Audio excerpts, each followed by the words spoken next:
Hey everyone, welcome back to the channel and part 2 of the video series, as we'll call it, on what PC parts should I buy for my first gaming computer.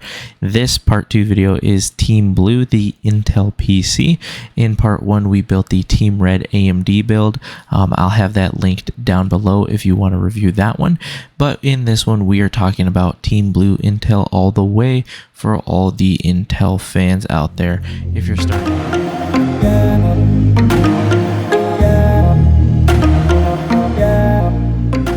If you're starting off, you may not know, what's the difference? Why go Team Blue with Team Red? Honestly, to some people, it just comes down to preference. What company do they like more based on performance, based on price, whatever reasoning you may have. Some people hate Intel just because it's Intel. Some people hate AMD just because it's AMD. It really does not matter what your reasoning is. That's why I wanted to give you the best of both worlds, in my opinion.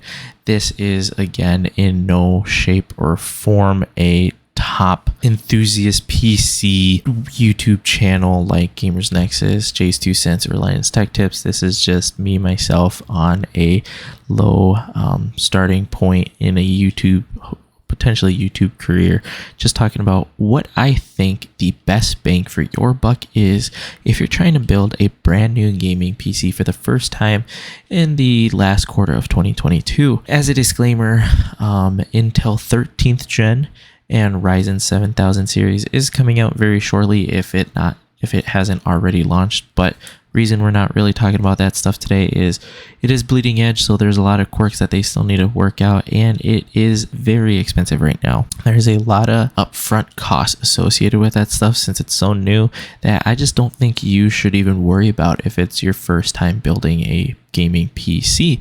Now, why build a gaming PC compared to just buying a console? My biggest reasoning is you can upgrade this thing down the line where you can't upgrade a console. Yeah, it's going to be more expensive. Yes, upgrading down the line is going to be more expensive than a console, but in my opinion, the performance and the experience that you get with PC gaming and the ability to swap parts, as long as they're compatible, swap parts whenever you want, is just something you can't get with a console. And the satisfaction of being able to build it yourself, that's something you can't beat. So to kick things off, again, if you saw part 1, the AMD build, you're going to notice that a lot of this stuff is the same. I'll be honest, the only things that I changed is the CPU, the motherboard, and the video card. We'll talk about everything in a little bit of detail shortly, but otherwise everything else is basically the same thing. The aim for these builds is to be within the $1,000 to $1,500 price point. You really should not go over $1,500 or even reach $1,500 on your first build in 2022. It's just, in my opinion, if you spend that much on your first build, you were led astray by someone at some point and sometime somewhere. Yeah, it's great to, buy the nicest thing and the highest performing components, but in reality, if it's your first build, you're not gonna know how to use all that, and it's just gonna be wasted money, wasted compute power that you might learn how to use later on. But again, with PCs, you can upgrade down the line. If it's your first build, buy something on the lower end that still performs well. This is not a garbage PC, you guys. This is still going to give you great performance in mostly every game that you're going to want to play, but it's not going to break the bank. Again, we're trying to stay at the very, very most under that $1,500 price point. I think we're going to be able to do that in this video. You guys already see the prices here, so just hit pause, add it up, account for some sales tax in your area and shipping. A lot of this is free shipping either through Prime or through other party sellers, and you'll get your overall price. You'll see that we're not breaking the bank there. We are missing memory here and a few other accessories, but we'll get that added down the line, so stay tuned. All right, so to kick things off, that CPU, central processing unit, arguably the most important part of a PC. Second most important, the video card, and we'll get to that in a little bit. But the CPU should always be your starting point when it comes to building a PC, because it's basically going to outline the foundation. It's going to lay down the foundation for the rest of your build. Are you going team red? Are you going team blue? And why? It's going to tell you what kind of motherboard you need to get, what kind of GPU you think might go well with it, if it's going to be able to be compatible with that GPU. Same thing with the storage. Is your storage and your RAM going to be compatible with that CPU? Is your cooling going to be enough for that CPU?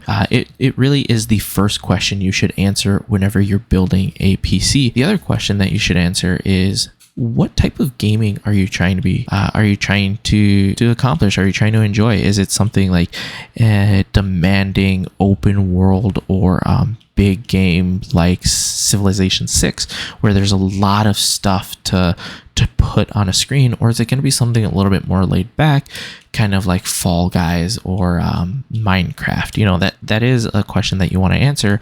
Now, this build, as well as the AMD build in part 1, is an overall well-rounder for almost every game that you want to play, up to 1080p. 1440p, you can definitely push it on these games. They're going to perform great. You just might be seeing lower frames per second compared to 1080p gaming. Personally, I still game in 1080p. I'm looking to game in 1440p, but it's not something where it's like, man, I can't wait till I get 1440p monitors. 1080p is more than enough than what I need. I enjoy the game. It's more about enjoying the game than how great it looks. I want to make sure that my performance is still well enough so it's not lagging or stuttering and it's hard to see what I'm playing. So for this 1080p gaming experience, it's going to do great. You're not going to have any complaints here. So I went with the i5, Intel Core i5 12600K. Now, when it comes to Intel, there's the biggest numbers that you want to look at is i3, i5, i7, and i9. That's essentially your tiers in terms of the CPU. i3 being the lowest, i9 being the highest, i5 and i7 being somewhere in the middle. Now, the interesting thing that came out with Intel 12th gen, you can tell it's 12th gen by that 12 down there, is they restructured the way their CPUs were to essentially be this hybrid, as they called it. Before Intel or AMD still has this on their 5000 series and now their 7000 series that just came out, but they have something what has now been deemed as performance only cores. It's essentially that part, that CPU is working the hardest all the time, no matter what. They're consuming that much energy, even if you're doing something light load like browsing the internet like we are right now. Intel, they came out with the hybrid system. So now you have performance cores like you always did, but now something that they call efficiency cores, something that requires a lot less energy for those low demanding tasks like surfing the web, typing up an essay, what have you, playing music in the background, watching YouTube, and then those performance cores to facilitate those high demanding processes like video gaming or streaming or video editing, that kind of stuff. So the wonderful thing about Intel right now compared to AMD is, especially if you're someone that wants to start looking into streaming or recording or video editing and stuff, your CPU is going to be able to delegate that stuff well. Now, disclaimer, it does require that you have Windows 11 with Intel in order to take advantage of that stuff. Windows 10 doesn't work too well with that stuff. You're going to be able to, let's say if you're streaming and you're playing Call of Duty is going to be taking precedence on those performance cores. It's going to be pushing out the most performance towards the game as it can, whereas the stream is going to be taking, the efficiency cores are going to be taking precedence in the streaming. It's still going to run well. You're still going to be able to do everything without a hitch, but you're not drawing that much power because your efficiency cores are taking care of that low demand task compared to the gaming. That's one advantage right now with Intel compared to AMD. And the reason why I went with the Intel Core i5 12600K is with this core count being at 10, you do get 6 performance cores and 4 efficiency cores at $275. Now, if you compare this to our AMD build, it is a slightly more expensive than our AMD build, but that's okay. You're getting more cores for the amount that you're paying.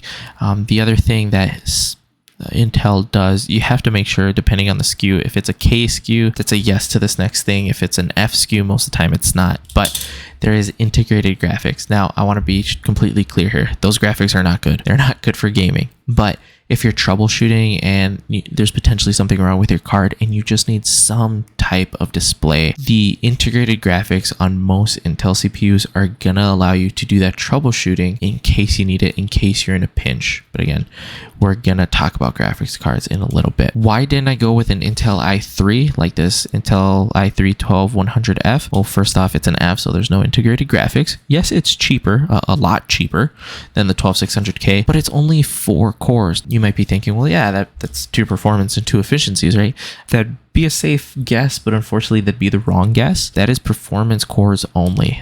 There is no efficiency cores. Even though 12th gen Intel is that new hybrid, not every CPU is a hybrid CPU, so you do have to take care, you do have to watch out for that. So that Intel i5 12600K, in my opinion, it's the best of both worlds. You get that new hybrid architecture and it's still not breaking the bank like a 12700K. Another reason why I didn't go with the 12400F, 6 cores, that's all performance, no efficiency cores. You don't take advantage of that new hybrid architecture. Again, it is about $100 cheaper, but you also don't get any integrated graphics. So that was kind of my reasoning why I went with the 12600K. And another thing, guys, if you recall from the first video, we are using PC Part Picker here. They are a great website. This is not a place to build and buy your PC. This is only a website that shows you the compatibility for all your components. This little green bar, compatibility here. If there's any issue with the components that you're purchasing or looking to purchase, it is going to let you know here either with a yellow or a red warning or hard stop and take a look at this.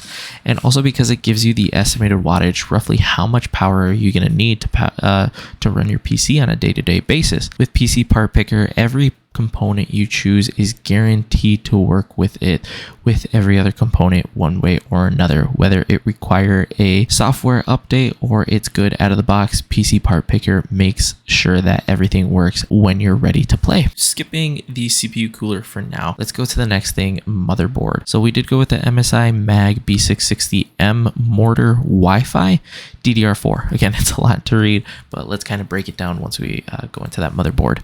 So when it comes to Intel, similar to when we were talking about AMD in part 1, you need to look at your chipset. Chipset is going to be this B660, Z690, Z690A, Z690E, you know, different variations here and there. That's essentially going to be how much creature comforts is the board able to provide for you based on that chipset. The B660 is the lower end chipset compared to the Z690. Z690 is that high end tier, but again, with this being your first Intel build, we don't need to go with high end, guys. We don't need to spend that money on something that we're not going to use right away or we're not going to know how to use right away. The other thing that you want to look at is the form factor and the socket type. Again, PC Part Picker makes it super easy for us. All of these motherboards are going to be compatible with our Intel 12th gen socket and CPU, so no worry there. And the form factor, this kind of goes into account once you start looking at your cases. Micro ATX, ATX is kind of your standard, and then you have your mini ITX, that's the smallest size, micro ATX being somewhere in the middle. As you can see, I did go with a micro ATX.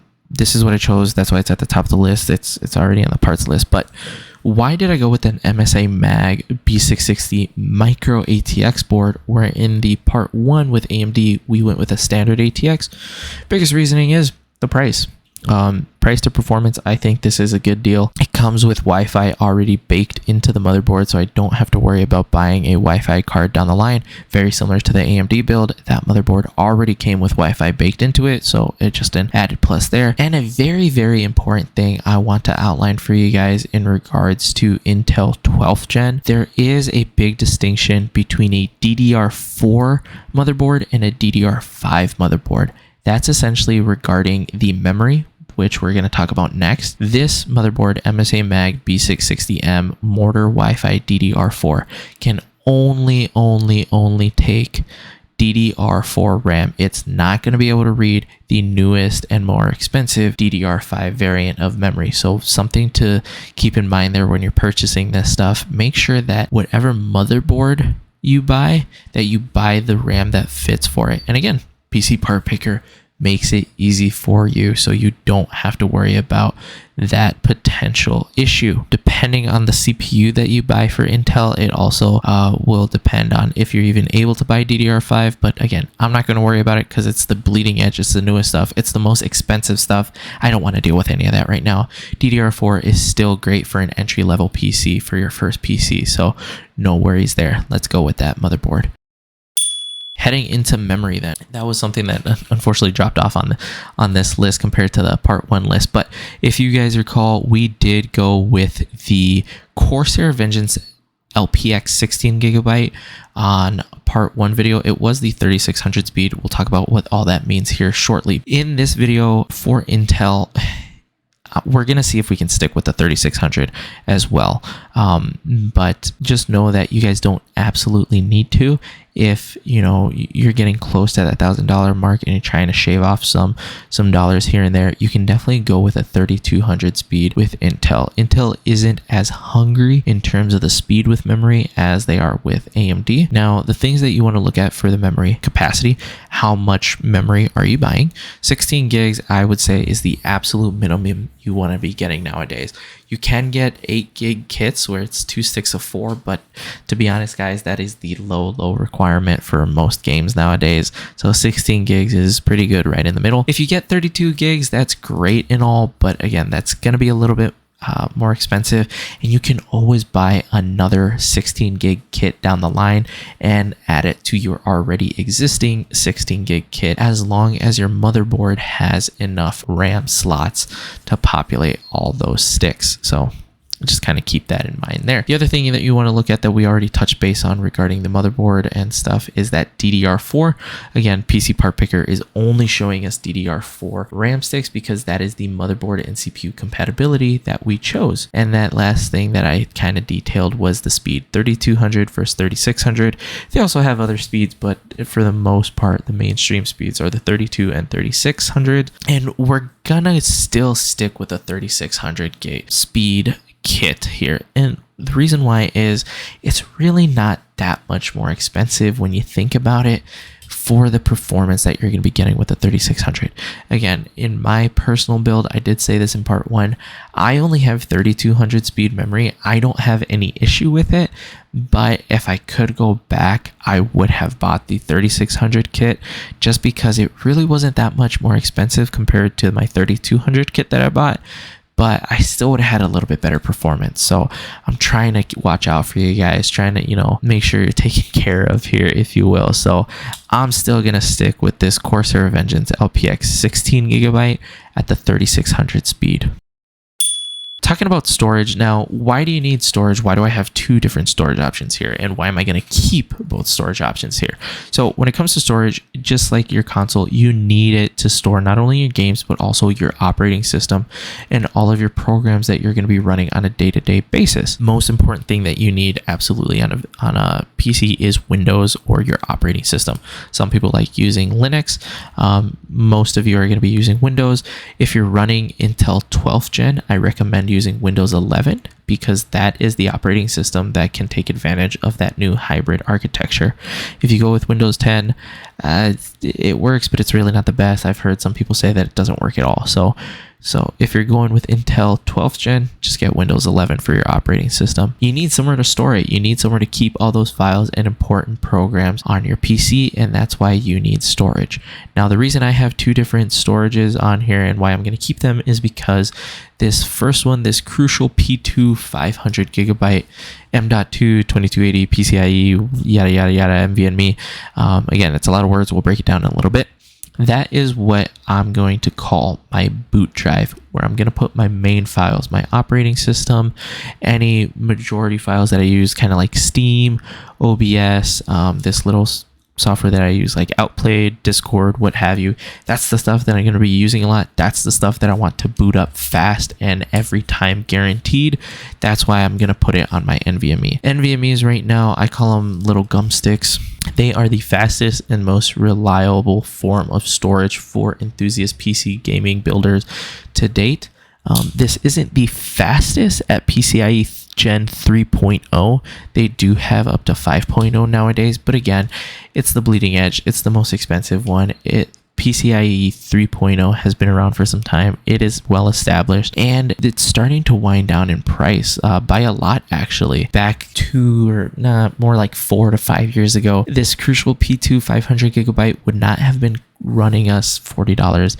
It would have been closer to about $100 for the 500 gigs. So it's really not that much to be spending for something that you need your program files to be on reliable and to be fast responding, so they boot up without you having to wait a few minutes for it to come up. The other storage that we have is a CK Barracuda 2 terabyte hard drive. Now the hard drive does have physical moving parts. Unlike this NVMe solid state drive, there is no moving parts on this. The reason why I went with a 2 terabyte Seagate hard drive, that is what I'm going to call my mass storage. That's where I'm going to put all of my games that I play, maybe some photos of my friends and families that I have, of my kids that I might want to keep on my computer, maybe like a few songs that I still purchased from like Apple Music, if anyone still purchases music nowadays, or if they just stream it all, or any other little files that I want to access here and there. I'm going to put that in my mass storage drive. You don't need to buy a mass storage drive, but nowadays 5 gigabytes isn't really that much for all your operating programs and games. So that's why I recommend buying a second hard drive storage option for your mass storage and your games. So why did I go with this Crucial P2 and this Seagate Barracuda? Honestly, the Seagate Barracuda, it's the middle capacity ground, 2 terabytes. That's what most people get, and it's the cheapest option that I could find for 2 terabytes. There's really no other reasoning behind that. Why did I go with the Crucial P2 500? Why didn't I go with like a 1 terabyte or 2 terabytes for an NVMe? Because again, I'm just running my necessary programs on there. I don't need that much storage. You can buy more, but you don't really need it. And why did I go with Crucial compared to Samsung? Again, at that point, it's just the price. It's a lot cheaper than to go with Samsung. Not saying that Crucial's a bad company. They've been in the game really, really long. They're really reliable. A lot of people like them. I personally like them. I have a Crucial drive in my computer right now. Never had any issues with it. It's just right now Crucial's making a cheaper NVMe than Samsung. There's no other way around it. So that's why I went with Crucial. Almost done here, guys. Next is the big question that everyone always asks: what kind of graphics card did you get? Especially in this time, and from 2020 to 2022, graphics card prices were everywhere. So in this build, I did go with an NVIDIA graphics card. We went the MSI GeForce RTX 3060. In the last build, part 1 AMD, we went with a MSI RX 6600 XT. I was sticking with all AMD on that one. I explained why in that video, so go ahead and watch it if you're wondering why I went with AMD graphics card and not NVIDIA card in that build. It's not just because I was trying to build an all AMD PC. There is an actual reason behind that, but in this case, there really isn't any rhyme or reason why I went with NVIDIA over AMD, other than it's simply put, NVIDIA makes a better graphics card right now on the market than AMD. They kind of always have been. AMD is starting to catch up, but NVIDIA is still top dog when it comes to price for performance there. More so performance. Price is kind of something that they're screwing us over nowadays, but in terms of performance, this 3060 is going to definitely outperform that 6600 XT in the last video. Do have more memory on this graphics card than the 6600 XT. In terms of the different graphics cards that you could get for NVIDIA, it does go down to the 3050 and as high as the 3090 Ti. First and foremost, guys, don't buy any of these cards. Not that they're bad cards, it's just they're expensive and you're not going to be able to use it to its full potential. Kind of similar with the CPU and the motherboard. You can buy it, but you're never going to use it all. So what's the point right now? Save that money later on, buy your upgrades if you want, buy a better stick of RAM, buy a better keyboard or monitor. Save that money now because you really don't need it. Why didn't I go with the 3050 on the lowest level? Because it's too low. It's too low on the tier list. It performs well now, but in about 3 to 4 years, it's going to be old tech. It's not going to be able to run as well. Whereas the 3060 in 3 to 4 years time, it's still going to be able to push out great performance on those newer titles when those come out in 3 to 4 years. Let's compare that 3060 with the 6600 XT that I found before. This is the AMD card that I got for part 1, the MSI RX 6600 XT Mech 2X. compared to the MSI GeForce RTX 3060 Ventus 2X, 12 gigabytes, 8 gigabytes. First and foremost, this has more memory. It's going to be able to push itself harder than the 6600 XT. It does also perform a lot better. Like I said, guys, if you want to see benchmarks on this stuff, there's more than enough videos out there. I'd recommend just go ahead and, search MSI, or not even MSI, just RTX 3060 versus AMD 6600 XT. You'll see all the benchmarks. You'll see why the RTX 3060 is better. The only downside with it being better and having more memory is the price. It is about $50 more than the 6600 XT, and I will say the MSI cards, the Ventus and the Mech, are usually the cheapest on the market for some of these cards. The cheapest with still having great quality and build performance, so that's why we're sticking with MSI in this regards. You can go with a more expensive card, but again, it's not really necessary at this point. It's still going to perform just as well as any other card, any other 3060 or any other 6600 XT, especially if you're not going to be doing any type of overclocking.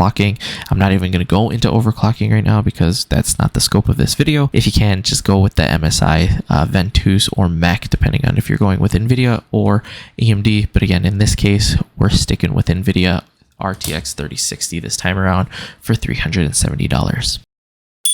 Last few things that we need is a case, power supply, and we need to jump back to our cooler. So let's touch base on our cooler.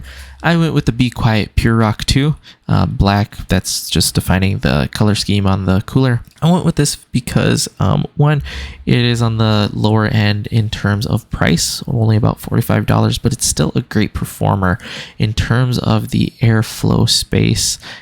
For coolers, Be Quiet, Noctua, they're kind of the ones that are always butting heads on who's the better performing one. In my opinion, it's still Noctua, but they are more expensive. If I take a look at this Noctua NHD15, it's $110 compared to $45. The Be Quiet one is still going to perform well enough, even for the CPU that we have. The cooler is what cools the CPU, so you need to make sure that it doesn't overheat and shut down on you while you are gaming. When it comes to cooling, you do have two different options. You have an airflow cooler as well as a CLC or closed liquid cooler like this Cooler Master Liquid. Why didn't I go with a CLC, a closed liquid cooler? Why did I go with an airflow? Again, we're trying to keep our budget low, but we're still trying to get some good performance. In my opinion, Be Quiet with their Pure Rock 2, it still cools your components well enough that you're not going to run into any overheating issues, and it's not going to break the bank. This Cooler Master Liquid, I've had this CLC in the past with my builds. One, it's a little noisy, if I'm being honest. Obviously, an airflow cooler is going to be a lot noisier because it's going to have to work a lot harder. But when it comes to CLCs, this Cooler Master is a little bit on the louder side, and really, we don't need it right now. We're okay with an air cooler, so let's save ourselves a few bucks where we can, right? So again, that's why I went with the Be Quiet Pure Rock 2. Jumping back down on our list, we do have our case next, and then we'll round things out with the power supply. We did keep the same case as in part one, the Vantex Eclipse P300A Mesh. I had this case back for, I think, last year for about 2 months before I swapped it out for something else. There was nothing wrong with the case. I just personally did not like the way it looked. I'm someone that likes to show off my builds in every way, so the more tempered glass to show it, the better, but there's nothing wrong with this case at all, guys. The reason why I chose the Vantex Eclipse P300 is, most importantly, this front. It is all mesh. There is nothing blocking airflow for your components. It's able to suck in all that fresh air to keep your components cool and your PC performing at its best. Also, when it comes to this case, you do get at least one free rear fan. I do believe you get a front fan, but don't quote me on that one. I honestly can't remember, but one free fan for sure for about $70. You can't beat that price You can go with another case, kind of like a Corsair 4000D Airflow, something like an NZXT H510 Airflow, Design Mesh FIC. These are all going to be great airflow based cases. Even if you have a CLC cooler, a closed liquid cooler, you still want great airflow for your components. These 4 options that I mentioned, they're going to be great cases, but again, the Fantex Eclipse performs just as well as the other 3, the Corsair, the NZXT, and the Fractal Design, and it's the cheaper option. So that's why I went with this one. You can always upgrade later and just sell this on Craigslist. That's what I always do with my cases. If I ever want a new one, I get a new one and sell the other one on Craigslist. Yeah, I don't get my full $70 back like I did with my Fantex Eclipse, but hey, I got about $50 back on that one when I sold it. It's still money back in my pocket towards the new case. So that's why we went with the Fantex Eclipse P300A Mesh. Rounding things out on this build, we do need our power supply. One thing again that I absolutely love with PC Part Picker, aside from the compatibility, is our estimated wattage bar. So if you look at this compared to our Part 1 video, we are actually needing a little bit more wattage than our AMD build. We do need about 434 for this build. I believe the last one on AMD was about 350 if I recall. So about 100 watts more for just to power this computer. Now, when it comes to power supplies, you always want to make sure that you can buy a little bit more than what is required. Biggest reason is some of these components do sometimes spike in the wattages that they pull. You don't want that to overload your power supply and potentially short some of your parts, essentially rendering them broken where you need replacing. So buying a little bit extra in terms of wattage definitely goes a long way. It is going to cost you a little bit more, of course, but hey, I'd rather pay more for peace of mind than having to pay another another $370 for another graphics card. I'd rather spend the extra $20 now than to save myself $170 down the line. Looking at power supplies, keep in mind we need 434 watts. I went with the EVGA 600 BQ. BQ stands for the efficiency rating that we'll get to in a little bit. It only costs $70. That's not bad for an entry level power supply. It still gives us a little bit more wattage than we actually need. Yeah, for a 434 watt build, I'd maybe want to push up to 750 watts, but you know, that's obviously going to cost us more. That's up to you guys. If you can afford it, go for it. But we're trying to stay as low as possible with still getting great performance on our build. When it comes to power supplies, there's 4 things that I always like to look at. The first thing is the type. So you have ATX and SFX. ATX is the standard size and dimensions of a power supply. You do have SFX, which is a lot smaller. It fits in a lot more cases, but it's also more expensive, and this is your first time build. You don't need it, okay? You're most likely not going to be building in a super small case. There's no point in buying that small power supply if you can help it. The next thing is the efficiency rating. Again, we said for EVGA, BQ stands for bronze.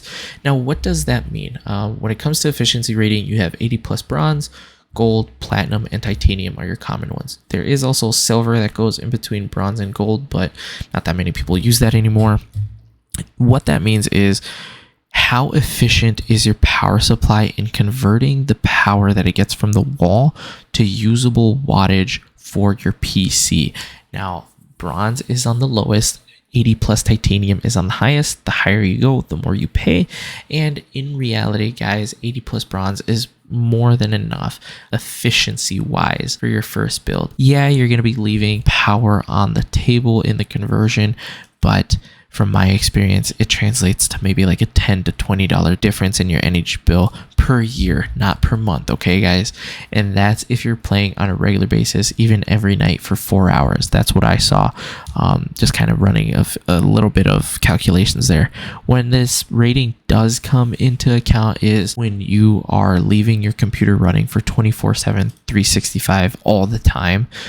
You want to get that higher efficiency rating because you're going to be losing less power in the conversion, so you're going to save yourself more money on the long run on that energy bill. But again, in this case, 80 plus bronze, that's okay for an entry-level gaming PC. We're going to stick with the EVGA 600 bronze. The other thing that you look at is the wattage. We already know what wattage we need. and the modularity, semi, full, or non-modular. Semi-modular, that's kind of the happy spot. That essentially means that the necessary cables you need to run your computer, they are hardwired to the power supply. You cannot unplug them and replug them at your will. They're stuck on there whether you want it or not. And most of the time, you're going to want it because they're the essentials to run your PC. Full modular power supplies, that's something like this Corsair RM850X. Every single cable that you want to plug in, you can plug in. Every single cable that you don't want to even look at or plug in, you don't have to. So it's just a little bit more of a creature comfort. Again, you're going to have to pay more for that. So that's why we didn't go with the full modular. I will suggest at the very least going with a semi-modular.